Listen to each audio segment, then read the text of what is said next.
하나님 아버지, 마음과 정성을 담아 주께 드리는 귀한 찬양대의 찬양을 받으신 줄 믿습니다.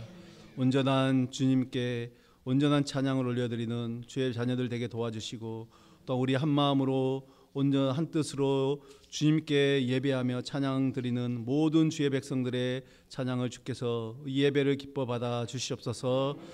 시간 말씀의 앞에 나아갈 때 주여 우리에게 깨닫게 하시고, 말씀의 은혜와 능력 속에서 온전히 주의 뜻을 깨닫는 귀하고 복된 시간 될 수 있도록 주님 역사하여 주시옵소서. 예수 그리스도의 이름으로 기도드립니다. 아멘. 할렐루야. 아멘. 우리는 지난 3월부터 이 기독교의 기본 진리에 대해서 이제 말씀을 나눴습니다. 기억하시죠?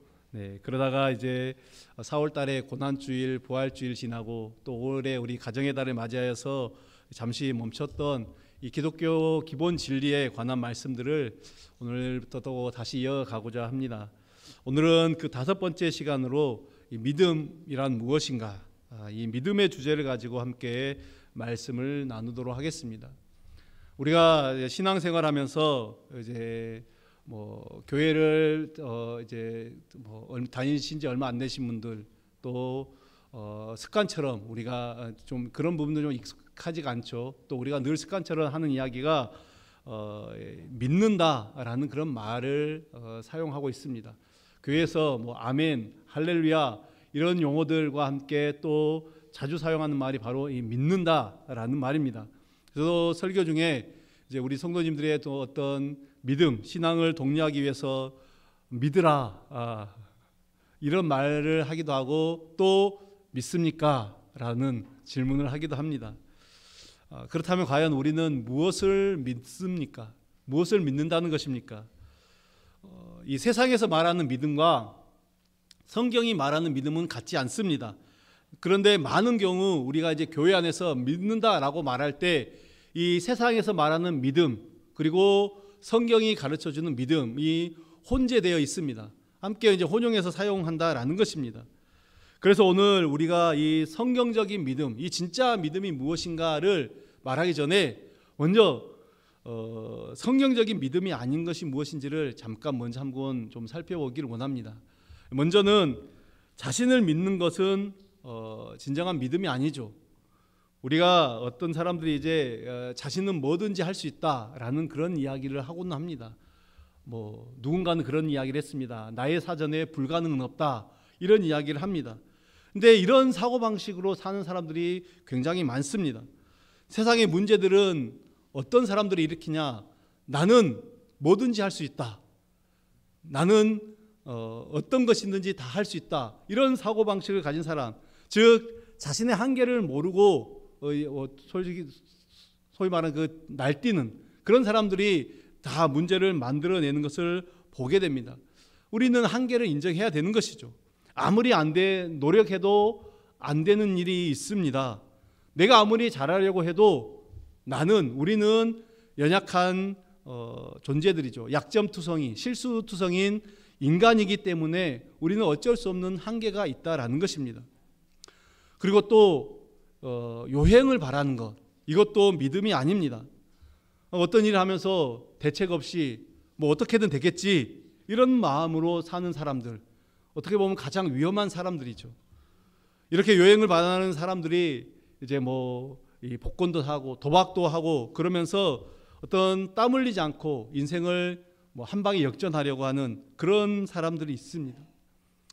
또한 대책 없는 낙관주의자들, 그것도 믿음이 아니죠. 모든 것들을 시간이 해결해 준다라고 믿는 그것도 사실은 올바른 믿음이 아닙니다. 물론 시간이 해결해 주는 것들도 있습니다. 그러나 많은 것들은 시간이 지나도 해결되지 않습니다. 여러분이 가지고 있는 문제들을 한번 보십시오. 여러분의 건강의 문제들, 또 여러분의 어떤 사업의 문제들, 자녀들의 문제, 아무런 노력 없이 시간이 지나면 저절로 해결이 되던가요? 그러지 않습니다. 여러분, 사람과 사람이 미워하는 것이 시간이 지나면 저절로 해결이 되는가요? 결코 그렇지 않다라는 것이죠. 우리는 세상의 미래를 낙관적으로 볼 수가 없습니다. 왜 그렇습니까? 이 세상의 공중권세를 잡은 자가 누구입니까? 바로 마귀 사탄이기 때문에 그렇습니다. 그렇기 때문에 세상은 갈수록 악해지고 더 타락하고 더 나빠질 것이다라고 성경은 말하고 있습니다. 여러분, 그렇다면 믿음은 무엇입니까? 이제는 성경적인 믿음이죠. 성경적인 믿음은 무엇입니까? 이 성경적인 믿음의 첫 번째는 믿음은 구원의 열쇠다, 이것을 말하고 있습니다. 여러분, 예수님께서 우리에게 말씀하신 것이 무엇입니까? 나는 부활이요 생명이니 나를 믿는 자는 죽어도 살겠고 살아서 나를 믿는 자는 영원히 죽지 아니하리니 이것을 내가 믿느냐? 예수님께서 하신 질문이시죠. 여기서 예수님 말씀하신 나를 믿는다, 나를 믿는 자는, 나를 믿는다라는 이 말, 무엇을 믿는다라는 것일까요? 예수님을 믿는다라는 것은 결국에는 우리는 예수님의 십자가 그 보혈을 믿는다라는 것이죠. 어떤 분들은 교회를 다니면 무조건 구원을 받을 것이다, 이런 생각을 합니다. 이건 착각입니다. 나는 교회에 다니니까 천국에 갈 거야. 저 사람은 착하게 살았으니까 구원받아서 천국에 갔을 거야. 여러분, 이것은 결코 구원받는 믿음이 아닙니다.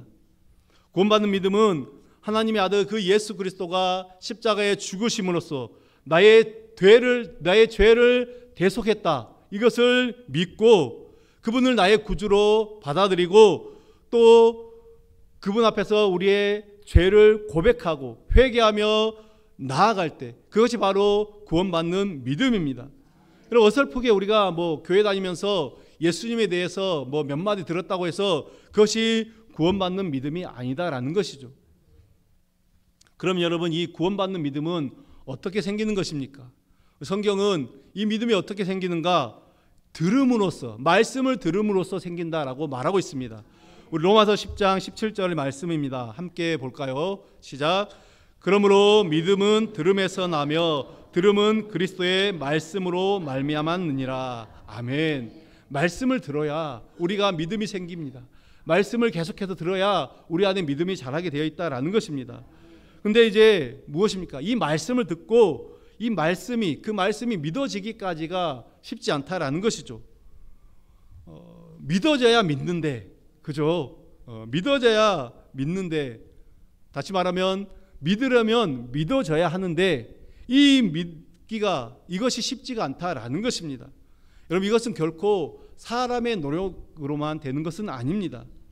이 말씀의 씨가 우리 심령 가운데 떨어지면은 이제 마치 어떻게 합니까? 이 태아가 부모의 뱃속에서 10달이 있어 그 10달을 품고 있어야 나오는 것처럼 우리 안에서 그 말씀이 자라는 시간이 필요합니다. 여러분이 말씀이 들었다고 해서 즉각적으로 이것들이 열매를 맺는 것이 아니라 이 말씀이 우리 안에서 이제 자라는 시간이 필요한 것이죠. 이때 성령님께서 우리 마음 가운데서 역사하신다라는 것입니다. 성령님께서 우리의 어떤 내적인 그리고 외적인 이 모든 상황들을 환경들을 그리고 모든 것도 주관하시고 역사하셔서 우리 마음을 부드럽게 하시는 거죠. 그리고 결정적인 그 순간에 그 말씀에 반응하게 하신다라는 것입니다. 그리고 그 말씀에 반응하게 되고 결국에는 우리가 내가 죄인이구나, 자신의 죄를 의식하게 되고 또 죄를 고백하게 되고 회개가 터져 나오게 되는 것입니다. 여러분, 그럴 때 비로소 복음이 믿어지는 것이죠. 아마 우리 성도님들 다 이 과정들을 겪었을 것입니다. 그러므로 어떻게 보면 믿음은 무엇이냐? 우리가 성령님에 의해서 설득당하는 것이죠. 내가 성령님에 의해서 설득당하는 것이 믿음이다라고 말할 수 있습니다. 그래서 우리 예수 믿는 사람, 우리가 예수 믿는 사람이라고 할 때 이 성령의 역사를 통해서 우리 하나님의 그 말씀에 반응하게 되고 또 그 말씀을 붙잡고 또 예수 그리스도의 십자가가 나를 위한 것이다 라는 것을 우리가 인식할 때, 그리고 그분을 나의 구주로 영접할 때 이것이 바로 구원받았다라고 말하는 것입니다. 그것이 바로 구원받는 믿음입니다. 여러분, 한번 과정을 잘 기억하십시오. 말씀에 반응을 해야 됩니다. 반응한 그 말씀을 우리가 늘 붙잡아야 됩니다. 그리고 그 십자가를 온전히 믿어야 되는 것이죠. 그리고 이제는 나의 구주로 영접하는 고백을 해야 되는 것입니다. 이것이 바로 우리에게 주신 구원받는 믿음이다, 이 사실을 기억하십시오. 그래서 우리가 구원의 은총을 풍성히 누리기 위해서는 반드시 우리의 마음의 문을 열어야 됩니다. 할렐루야.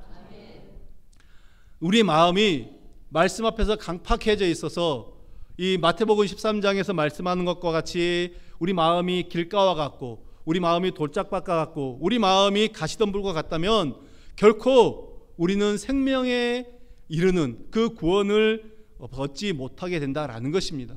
우리가 이 사실을 분명히 기억해야 됩니다. 오늘 이 시간 이 자리에 있는 우리 모든 성도님들, 이제 우리의 마음의 문을 활짝 열고 이 선포되는 말씀, 하나님의 그 말씀을 믿음으로 또 주님의 말씀으로 받으시고 순종하는 우리 주님의 귀한 백성들 되시길 간절히 바랍니다. 계속해서 두 번째로 우리가 하나님을 믿는다라고 할 때는 하나님의 말씀과 약속대로 믿는 것입니다. 여러분, 내 마음대로 믿고 내가 믿고 싶은 대로 믿는 것, 이것은 믿음이 아닙니다. 여기서 이제 조금 더 자세하게 말씀드리면 우리는 말씀을 믿을 때 그 성경의 의미를 분명하게 알고 믿어야 됩니다. 여러분, 모든 성경은 그 기록 당시, 우리가 이제 성경이 기록된 다 시대가 있습니다. 구약은 또 뭐 예를 들어서 아브라함 때는 기원전 2000년 이상으로 거슬러 올라가죠. 그리고 이제 기원 후 신약 같은 경우는 이제 뭐 AD 1세기 정도에 다 완성이 됐다라고 합니다. 근데 이 기록 당시에 특정적인 어떤 역사적인 사건들 또 문화적인 배경 이런 것들 속에서 성경이 기록되어 있습니다. 이제 이것들을 우리가 기억해야 됩니다. 이것들을 다른 말로 컨텍스트라고 그렇게 이야기를 합니다. 그런데 어떤 사람들은 성경을 믿습니다. 믿기는 하지만은 짜집기를 해서 믿습니다. 그래서 부분 발췌해서 믿는다라는 거죠. 모든 성경을 다 믿는 것이 아니라 자기가 좋아하는 것, 자기가 믿고 싶은 것만 믿습니다. 특별히 이제 이단들이 이런 것들을 많이 하죠. 부분을 발췌해서 그것들을 가지고 성경을 정통적으로 제대로 해석하는 것이 아니라 자기 마음대로 자기가 믿고 싶은 대로 해석을 하는 것입니다.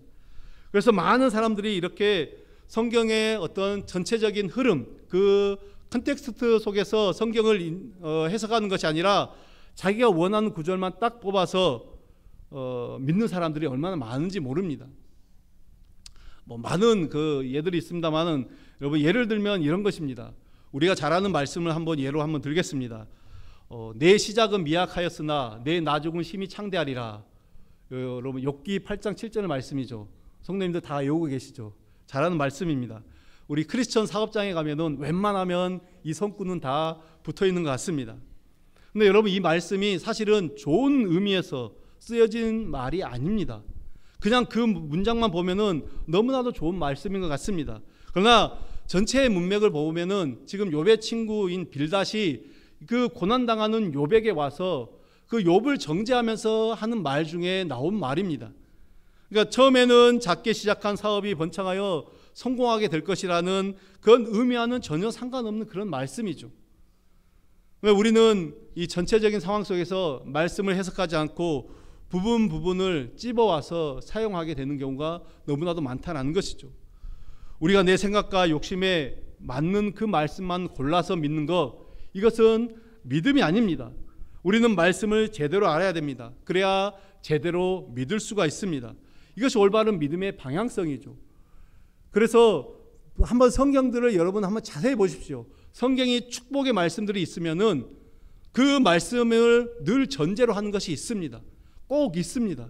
하나님의 말씀을 잘 섬기고 말씀대로 행할 때에 복을 받는다.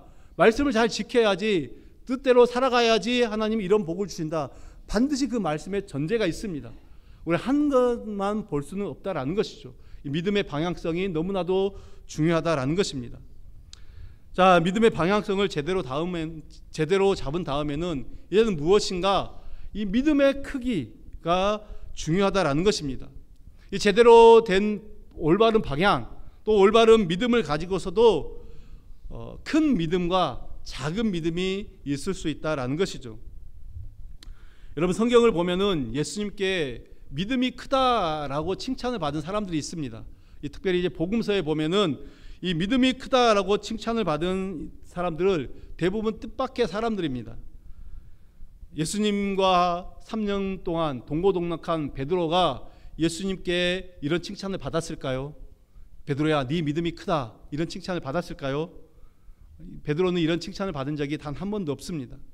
그런데 하나님을 잘 모르는 이방인, 백부장이죠. 이방인 백부장, 또 사람들에게 늘 무시받고 또 업신여김을 받았던 그 가나안 여인, 이방인 여인이죠. 이런 사람들이 예수님께 믿음이 크다라는 그런 칭찬을 받았습니다. 오히려 예수님께서 베드로에게 어떻게 말씀하셨습니까? 내 믿음이 작다. 그래요. 믿음이 작은 자여 왜 의심하느냐? 이렇게 말씀하셨습니다. 거짓말처럼 저를 보시는데요. 마태복음 14장 31절에 보면 분명히 나와 있습니다. 믿음이 작은 자여 왜 의심하였느냐?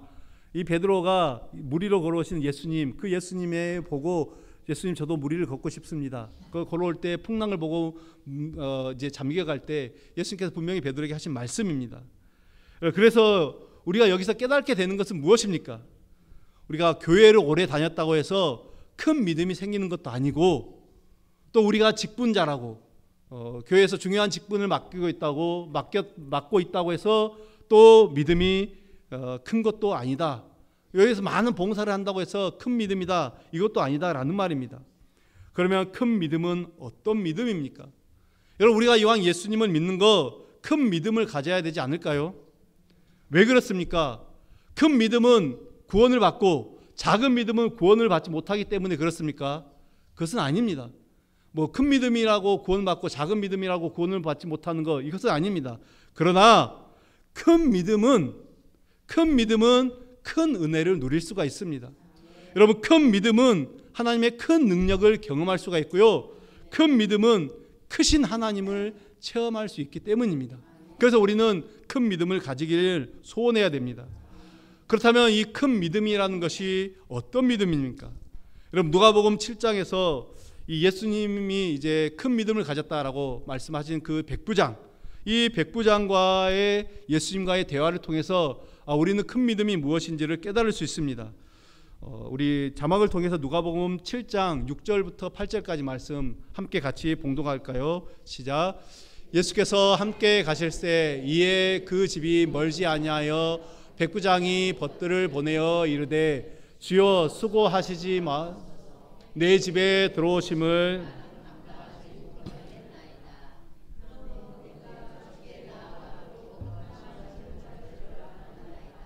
말씀만 하사 내 하인을 낫게 하소서. 나도 남의 수하에 든 사람이요 내 아래에도 병사가 있으니 이더러 가라 하면 가고 저더러 오라 하면 이것을 하라 하면 하나이다. 아멘. 이 상황 아시죠? 백부장이 지금 종의 병을 위해서 예수님께 나와서 간청한 장면입니다. 근데 백부장이 이 말을 보면, 이 백부장의 이 고백을 보면은 과연 저 사람이 이방인이 맞는가? 어떻게 이방인이 저런 고백을 할 수 있나?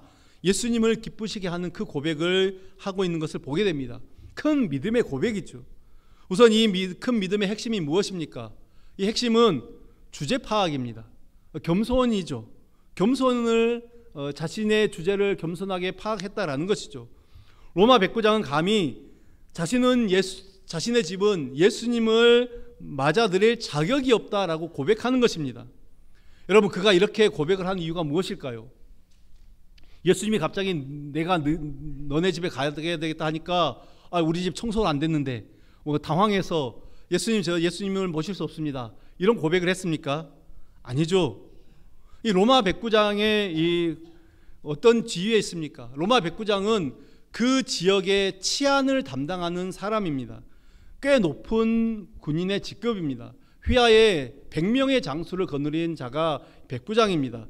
이제 오늘날하고 꼭 같이 이렇게 연결시킬 수는 없지만은 오늘날로 따지면은 거의 이제 한 부대의 어떤 대대장급, 부대를 전체를 책임지는 대대장급이다라고 생각할 수 있습니다.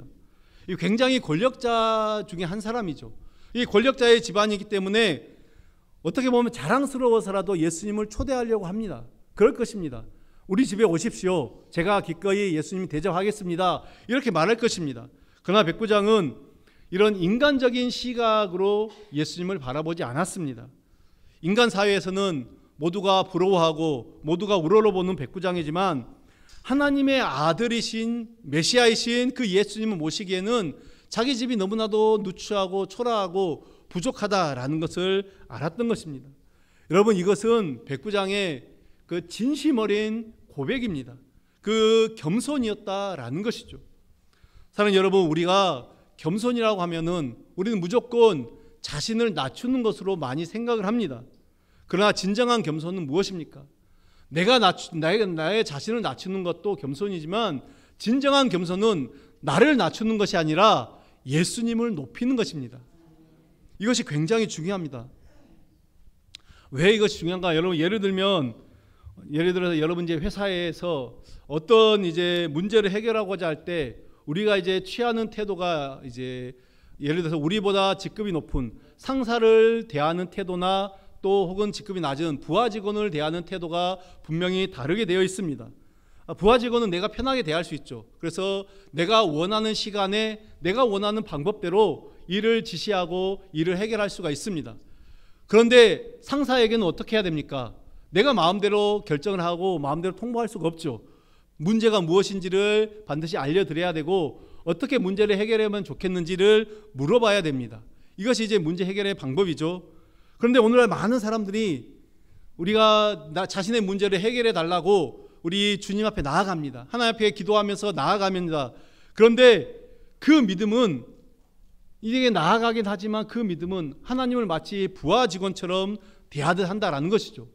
우리가 겸손한 것처럼 그렇게 하나님 앞에 맡기는 것처럼 기도를 하지만은 어떻게 합니까? 하나님, 언제까지 내 이 문제를 해결해 주십시오. 그러면서 하나님이 그 문제를 그때까지 자신이 원하는 시간까지 해결해 주지 않으면 시험에 들기도 하고 또 하나님을 향해 원망을 하기도 하는 그런 모습입니다. 여러분, 이것이 바로 겸손이 없는 작은 믿음입니다. 그러나 하나님을 주인으로 모시는 믿음은 다릅니다. 같은 문제를 가지고도 같은 상황 속에서도 주님, 제가 이런 문제가 터졌습니다. 어떻게 할까요? 주님 앞에 맡기죠. 내 뜻대로 내 시간대로 물론 그 생각이 있습니다. 그러나 주님의 뜻대로 주님의 타이밍에 해결해 주십시오. 이렇게 고백을 하면서 또 모든 것에서 주님께 감사하는 그런 믿음이 바로 큰 믿음이다라는 것이죠. 여러분, 백부장에게는 이런 겸손이 있었습니다. 자신을 낮추는 것에서 끝나는 것이 아니라 예수님을 높이는 믿음, 예수님은 자신과 차원이 다르다라는 것을 알았던 것입니다. 시공을 초월하신 전능하신 하나님이신 그 예수님께서 굳이 내 집에 오지 않아도 됩니다. 말씀만으로도 해결하실 수 있습니다.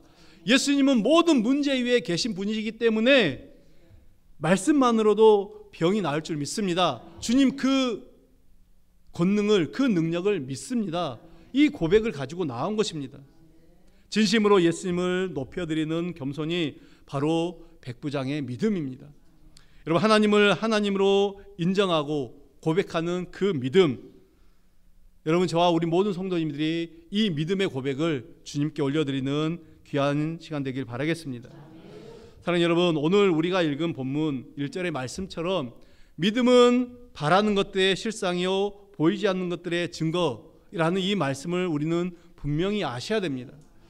눈에 보이는 걸 확인하는 것, 여러분, 그것은 과학이지 믿음이 아닙니다. 예수님은 우리가 믿고 고백하고 선포하는 만큼 우리에게 역사하는 분이십니다. 여러분, 바로 이것이 큰 믿음이죠. 백부장이 그 믿고 고백하니까 주님께서는 그 믿음대로 역사하셨습니다. 백부장뿐입니까? 예수님께서는 많은 사람들에게 이렇게 말씀하셨습니다. 내 믿음대로 될지어다. 내 믿음대로 될지어다. 내 믿음이 너를 구원하였다. 예수님이 그렇게 말씀하신 적이 여러 번 있습니다. 바로 그 믿음이 큰 믿음이다라는 것이죠. 자, 그렇다면 계속해서 우리가 생각할 것은 우리의 믿음은 이렇게 큰 믿음이어야 하지만 또 동시에 순수한 믿음이어야 한다라는 것입니다. 여러분, 여기서 순수하다라는 말은 의심하지 않는다라는 것이죠. 여러분, 마귀가 우리에게 이 말씀을 들으면은 꼭 마귀가 우리에게 의심을 심어줍니다. 그럴 때 그 의심을 심어줄 때 우리가 그 의심이라는 마귀에 넘어가게 되면은 결코 우리의 믿음은 자라지 않습니다. 야고보서 1장 6절에서 8절의 말씀에서 무엇을 말하고 있습니까? 한번 보십시오. 오직 믿음으로 구하고 조금도 의심하지 말라. 의심하는 자는 마치 바람에 밀려 요동하는 물결 같으니 이런 사람은 무엇이든지 주께 얻기를 생각하지 말라. 두 마음을 품어 모든 일에 정함이 없는 자로다. 이렇게 말하고 있습니다. 여러분, 우리가 믿음을 가지려고 하면은 사탄이 반드시 그것을 방해합니다. 하나님의 능력을 의심하게 하고요, 하나님의 사랑을 의심하게 만듭니다. 그러나 이 모든 것들은 원수 마귀가 주는 생각이다. 이 사실을 우리는 분명히 아셔야 됩니다. 여러분, 우리의 믿음이 순수한 믿음이기를 간절히 바랍니다. 하나님을 믿으시되 그 사랑을 믿고 그 능력을 믿어야 됩니다. 여러분, 불신앙은 결국에는 징계를 받습니다. 그리고 그 불신앙이 징계 가운데서 회개하지 않는다면 결국에는 그 인생은 멸망으로 갈 수밖에 없습니다. 여러분, 오늘 우리가 읽은 이 히브리서 11장은 성경에서 믿음장이다라고 불리는 장이죠. 그래서 믿음은 바라는 것들의 실상이요 보이지 않는 것들의 증거니 선진들이 이로써 증거를 얻었느니라 라고 하면서 이제 수많은 믿음의 사람들의 이야기를 오늘 이 11장에서 하고 있습니다. 여러분, 왜 성경이 이렇게 많은 믿음의 사람들 이것들을 기록했을까요? 무슨 뭐 전래동화 보듯이 전설 따라 삼천리 뭐 전래동화 보듯이 이것들을 보라고 우리에게 주신 것입니까? 그것이 아닙니다. 이 믿음의 이야기는 지금도 여전히 진행 중이다라는 것이죠. 그러니까 너가 이 시대의 노아가 되어라. 너가 이 시대의 아브라함이 되어야 된다. 당신이 이 시대의 요셉과 다니엘이 되어서 그 믿음의 그 이야기들을 써 나가라. 지금 이 말씀을 하고 있는 것입니다. 그런데 우리의 믿음은요, 축복을 받는데 불신앙은 반드시 징계를 받습니다. 여러분, 우리가 세례 요한의 아버지 사가랴의 이야기를 잘 알고 있습니다.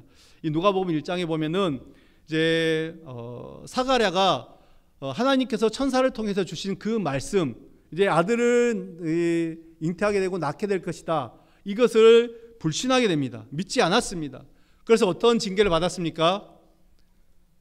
아들이 태어날 때까지, 세례 요한이 태어날 때까지 말을 못하는 자로 살게 되었습니다. 태교 한 번도 못했겠죠. 얼마나 답답했겠습니까? 불편하고 답답했을 것입니다. 그런데요, 이 징계가 이 사가랴를 저주하기 위한 징계가 아니라 그 믿음을 성숙시키기 위한 징계였습니다. 그래서 하나님은 사가랴에게, 야, 너는 믿음이 없으니, 내 말을 믿지 않았으니 내가 아들을 주겠다고 하는 말 취소할 거야. 아들 안 줄 거야. 이렇게 말씀하지 않았다라는 것이죠. 이 믿음의 약속은 이루어집니다. 이루어지지만 우리를 하여금 그것을 감당할 만한 그 믿음으로 성숙시키기 위해서 하나님이 때로는 약간의 고난을 주기도 하신다라는 것이죠.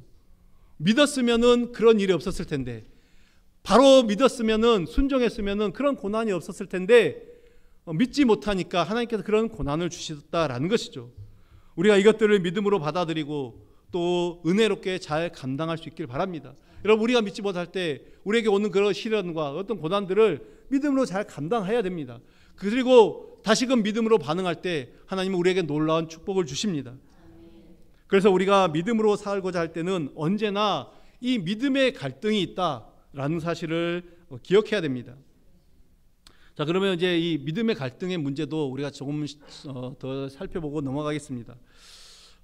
우리가 오늘 이 히브리서 11장에 나타난 수많은 믿음의 사람들의 이야기를 알고 있습니다. 자, 그런데 그들의 이야기를 보면 대부분 그들은 어떤 믿음으로 나아가기 위해서 이 믿음의 갈등을 겪고 있었다. 그것들을 우리가 보게 됩니다.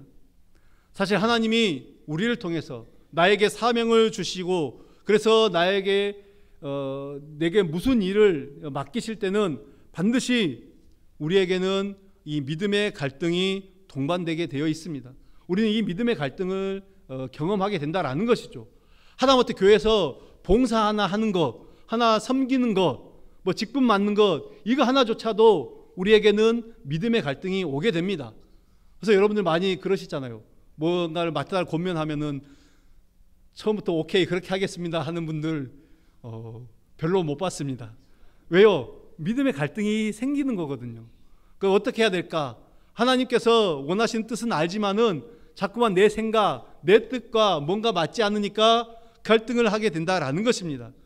하나님의 말씀을 믿고 가고 싶지만 내 안에 생각들이 너무 많고 눈에 보이는 현실, 이 나의 현실이 너무 힘들다라는 것입니다. 여러분 75세의 나이에 정든 고향, 평생 살았던 75년 동안 살았던 그 고향을 떠나는 것이 쉽겠습니까? 그 약속이, 그리고 그때 아들을 주겠다라는 약속을 받았습니다. 그런데 그러면은 당장 아들을 주시든지 해야지, 그 약속이 이루어지기까지 25년이라는 시간이 걸렸습니다. 여러분 그 사이에 의심이 없고 갈등이 없었다라고 하면 그건 거짓말이겠죠. 누구 이야기를 하는 것입니까? 예, 아브라함 이야기입니다. 여러분 아브라함이 결국은 그 사이에 어떤 일을 벌였습니까? 하갈을 통해서 이스마엘을 낳게 됩니다. 여러분 이 아브라함이 하갈을 통해서 이스마엘을 낳게 된 이 사건을 보고 적어도 우리는 아브라함의 이 믿음을 핀잔을 할 수가 없다라는 것이죠. 저와 여러분 그 상황에서 우리는 아브라함보다 더하면 더했지 결코 덜하지는 않았을 것입니다. 그래서 혹시 여러분들도 이 믿음의 갈등이 생길 때 그것 때문에 너무 힘들어하지 마십시오. 왜 내 믿음은 이 모양인가? 너무 자책하지 마십시오. 여러분 갈등이 없을 수 없습니다. 하나님의 사명은 항상 우리를 이 갈등 속으로 몰아넣습니다. 중요한 것은 무엇입니까? 이 피할 수 없는 이 갈등들을 지혜롭게 잘 대처해야 되는 것이 너무나도 중요하다라는 것이죠. 하나님께서 우리를 어떤 이 갈등 속으로, 특별히 신앙의 갈등 속으로 몰아넣는 것은 분명히 우리 인격 속에 있는 어떤 모난 부분을 다듬으시고 새롭게 만지시기 위해서 이 갈등 속으로 몰아넣는다라는 것입니다. 우리가 이것을 견디지 못하고 조급해하고 또 그것들을 견디지 못하면 반드시 무리수를 두게 되어 있습니다. 우리가 이것들을 잘하는 게 이 갈등 상황을 견디지 못하고 무리수를 둔 사람이 누구입니까? 바로 아브라함의 아내 사레입니다. 자기 딴에는 기가 막힌 생각을 해냅니다. 하나님께서 아브라함에게 약속을 주실 때 반드시 내 씨로 말미암아 이제 자손을 번성하겠다 그랬으니까 사레가 어떤 생각을 합니까? 아브라함의 씨로 말미암는다 했으니까 굳이 내 배 아파서 안 나도 되겠다, 이런 기가 막힌 생각을 합니다. 그래서 그 생각을 실행에 옮기죠. 젊은 하갈을 통해서 아들을 낳게 된 것이고 그것이 바로 이스마엘이죠. 그래서 이스마엘이 태어난 것입니다. 그렇게 사라가 조급하게 자기의 어떤 머리를 굴려서 태어난 이스마엘은 이제 두고두고 이삭과 갈등 관계 속에서 자라게 되고 또 그들의 후손들, 그래서 여전히 지금도 아랍과 이스라엘 그 사이에 갈등은 진행 중에 있습니다. 끝나지 않고 있는 것이죠. 여러분 믿음의 갈등 상황 속에서 우리는 기도하면서 말씀을 붙들고 나아가야 됩니다. 왜냐하면은 믿음의 갈등은 이제 우리가 어떤 결단을 내려야 하는 그 인생의 전환점이 되기 때문입니다.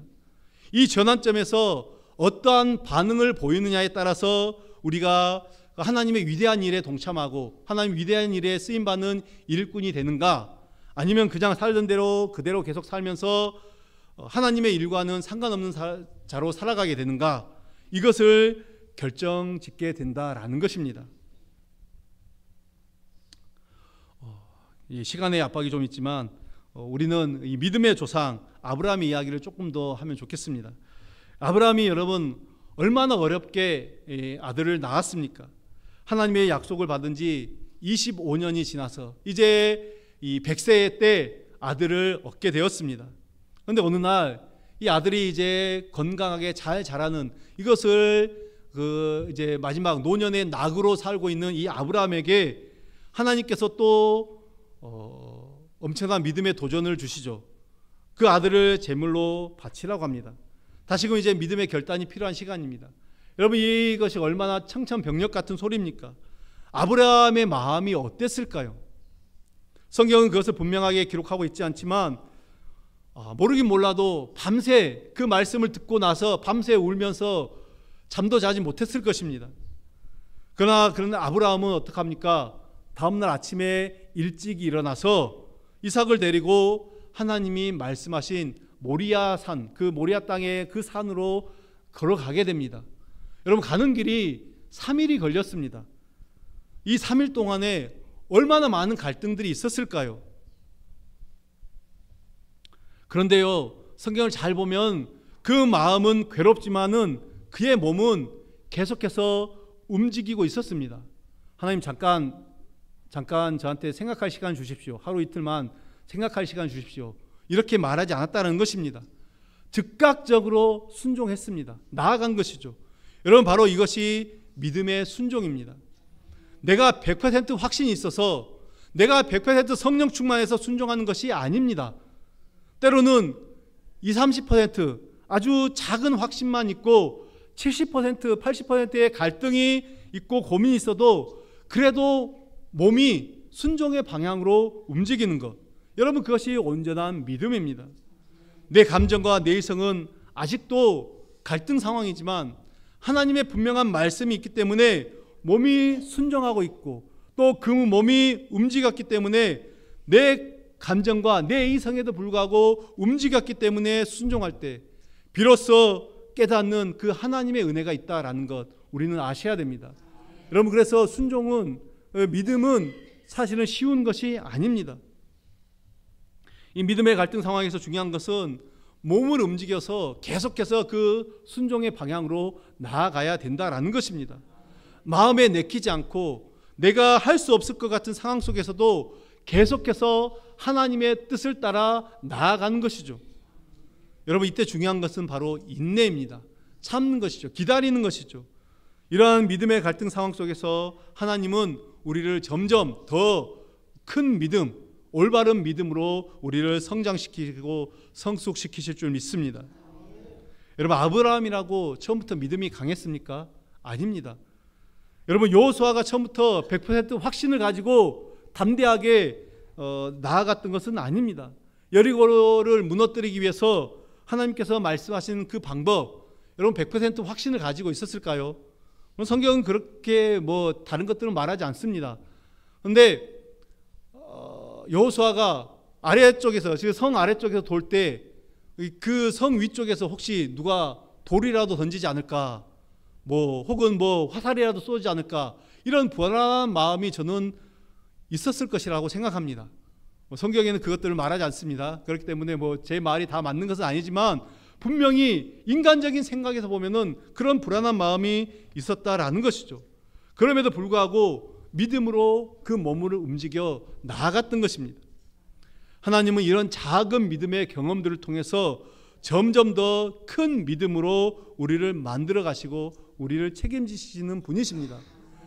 처음부터 우리에게 이 큰 믿음의 도전은 없습니다. 작은 것부터 시작하죠.